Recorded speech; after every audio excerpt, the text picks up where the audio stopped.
fucking lights are blinding. Sabah right here in front of you. Big slot opening the card on CBS against another guy that fans have been clamoring for you to fight for a couple years now. How excited are you for this matchup and this opportunity? You'll see how excited I am on Saturday night. I'm going to come all over the place. I'm going to fucking blow my load. I'm going to fucking beat this guy's face in. All right, I think we can end it right there. Brennan, obviously somebody that, like I said, fans have been kind of suggesting you guys meet up. When did he first come on your radar? Social media, people, were coming onto my page, tagging him. I don't even know who these people are. Tagging me, talking shit, how people are, trolls. That's how it started. Then they started tagging me in his stuff. And I told my manager to make the fight happen. And it took a while to get it, but here we are. We got it. And I think everybody knows what you bring to the cage, but for you, when you get matched up against a guy that kind of has that same reputation as you, just kind of goes in there and tries to produce violence, do you get more excited about a matchup like that than, say, I don't know, the guys you fought in the last couple fights? Yeah, I love someone who shows up and comes to fight, someone who's going to meet me in the middle, and we're going to throw down. That's what I like. We talked to Brennan a little while ago, and he was kind of saying, you guys kind of have that mutual respect with each other because you recognize the intensity and kind of the savage nature of your fighting style. Is that shared on your end as well? Absolutely. You got to respect someone like Brennan Ward. He's got power in both his hands, and at the end of the day, I don't look past anybody. Anybody who's across the cage from me, I know I'm getting into a goddamn fight, and I'm going to be well prepared. This fight has kind of been advertised as a bit of a car crash, just two guys going at it. I mean, is it going to live up to those expectations? Is it almost like difficult to kind of have that mentality? Like, do we see it leave the first round? Or all those things that are being said, is that what you think is going to happen in there? Have you seen my fist connect on someone's face? A few times now. Then you should know the answer to that question. It's a goddamn car crash. That's what's going to happen. Love it. Thanks, man. Yeah. What's up, Sabah over here? What can you tell me about your treatment in this promotion with Bellator? You're on a big spot in the main card, promotion's debut on CBS. Do you feel like they're putting you in big spots? Are you happy with what Bellator's been doing for you recently? Absolutely, man. Bellator definitely takes care of me, and I appreciate everything they do for me. Happy to be a part of this organization. I just want to fight more. I'm in my prime right now. I fought twice a year these past 3 years. I need more than that. I'm not getting any younger. I'm getting older, and I want to climb the ladder. I want to put on great performances. I want to fight fights that people are going to come in and fight me. So, whatever matchup, I never ask for opponents besides Brennan Ward because they call. They tell my manager, "Hey, we got this opponent." I say yes before I even hear the name. Because it doesn't matter who I fight at the end of the day. I don't pick and choose my opponents. Anyone who wants to scrap, you want to scrap, let's go. We'll do the damn thing. So. You've mentioned your manager a couple of times. How crucial is it in this game to have a manager like Brian, someone that will fly across the country on your birthday and surprise you? What can you tell me about how he's influenced you in your guys' relationship? Man, it's past it's not really like he's more than a manager to me, but we've honestly built that relationship over the years. In the beginning, I probably just annoyed the shit out of him. I just constantly called him, constantly asked him, "Do we got any fights? We got anything?" And over the years we built a great relationship, and I'll finish my career with him. I don't ever see myself leaving him. I mean, it's just the way he treats me, and not just me, it's all his fighters, doesn't sugarcoat things, doesn't promise you things, and doesn't, he doesn't promise you one thing and doesn't meet those expectations. If he says he's going to do something, he's going to do it. And, yeah, I mean, that's just a relationship we have, He's not just my manager, he's a very good friend of mine. I know you're fully focused on this bout ahead with Ward, but your boy Jamal Hill just secured a championship in another promotion. Johnny Eblin, your teammate, of course, middleweight champion of Bellator. Thiago Alves, BKFC. How far do you feel like you are from a potential title shot here with Bellator? Do you think maybe by the end of the year that might be within reach? I mean, we'll see who's next. We'll see what happens after this. I take everything one fight at a time. If I start focusing on something else, I'm taking my mind off of what's ahead of me. And I don't like doing that, because as soon as I start thinking, okay, what's next, or who am I going to call out, or am I going to get a title shot by the end of the year? Right now, my teammate Yaroslav is the champion, And obviously, if it comes down to it and we have to fight each other, of course we will. And that's the only way that I'll fight a teammate. But I still have people ahead of me. I have Brennan Ward in front of me. I got to come out here and win in spectacular fashion. And then I want to crack the top 5 and go from there. But that's all I can say, and all I could look forward to right now is Brennan Ward. Put my attention and energy towards that. And last one for me, I mentioned Thiago Alves. Of course, it's not the first time he's been here with you in your corner. It's been many times. But what can you tell me about him, how he's influenced you, and what it means to you to have him here with you on all these different fight weeks?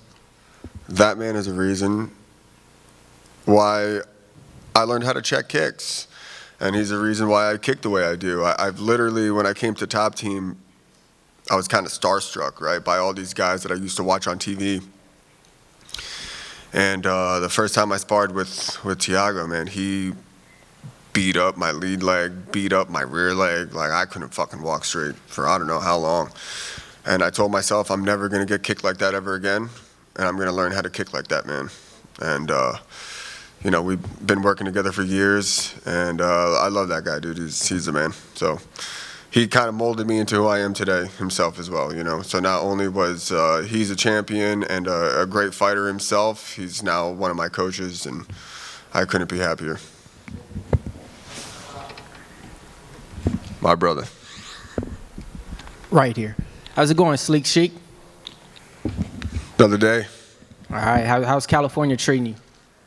It's California, man. It's beautiful out here. I love the scenery. I can see some goddamn mountains outside my window. Got it. So having fought for Strikeforce with Nick Diaz on the card, Bobby Lashley, then fighting on the McGregor and Diaz 2 card, then fighting on the Aldo and Holloway 2 card. Now you're at Bellator fighting on the Bader versus Fedor 2 card. How does that feel to be the first fight of the night, kicking off the new merger with CBS? It feels great. I feel like everything is coming together, perfect timing. I feel like I was a bit of a late bloomer, but here I am. I'm stepping into the cage and I'm putting on great performances. So I'm just excited. I'm excited for Saturday night, man. Nothing but excitement. I'm excited to showcase my skills, and that's it. To follow up on that, you got that right. Great performances. Your last 4 wins, I mean, you won every way possible. One by decision against Curtis Millender, one by a flying knee, one by a triangle choke, one by overhand right hand. What can we expect and what's next? I don't ever predict how I finish fights. If I made the mistake, people learn from your mistakes, right? You see my record? I got plenty of blemishes on there. And I've learned from every single one of them. But that also made me who I am today.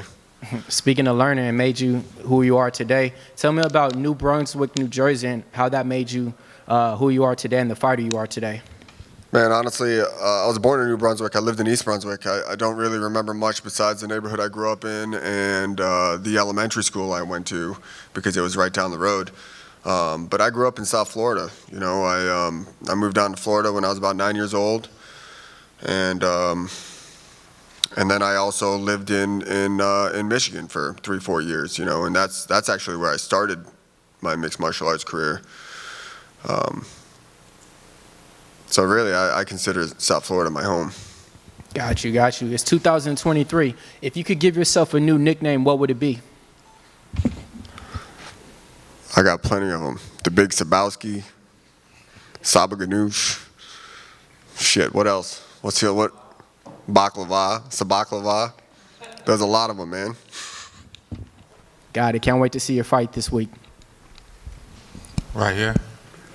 So you're such a calm confidence. Oh, what gives you your confidence going into the fight? You see who I train with on a daily basis? Exactly. That's what gives me my confidence. So So having a corner like yours, you know, how does that push you, you know, to take your career to new heights? You know, these guys in my corner, man, they're inspirations in my life, you know. You take a look at the success that they have inside and out of the cage, and that's what you thrive to be, right? You want to surround yourself with people that are successful so you become successful, right? Because you're a product of your environment and who you surround yourself with. And you know, over the years, I built a relationship with these guys. These guys, these are my family. This is my family with me, you know, and we'll be together for a very long time. So looking back at your career, what would you say was the biggest hurdle that you had to face, and how do you see, how did that affect your mindset going forward as far as, you know, chasing those belts and those titles, switching, you know, leagues? You know, how did that affect your decision making? You know, the hurdles that I've had are, it's hard, you know, when you fall flat on your face in front of everybody and kind of start to like doubt yourself, and you know, it's hard. Everyone hits a rock bottom, right? But it's all about how you get back on your feet and what you do from there on out. But there's a lot of times that I was, you know, everyone's their hardest critic, you know. The only person who's going to be hard on yourself, harder than anyone else, is yourself. And you know, I'm very hard on myself, especially if I lose, and I take a look back and I dwell on it for a long time, and I make changes. I make the right changes that I have to make in order to improve. But I would say, like, every one of my losses was a kick to the dick to me. You know, I've lost to some people I shouldn't have lost to, and I've also lost to people that were better than me that night.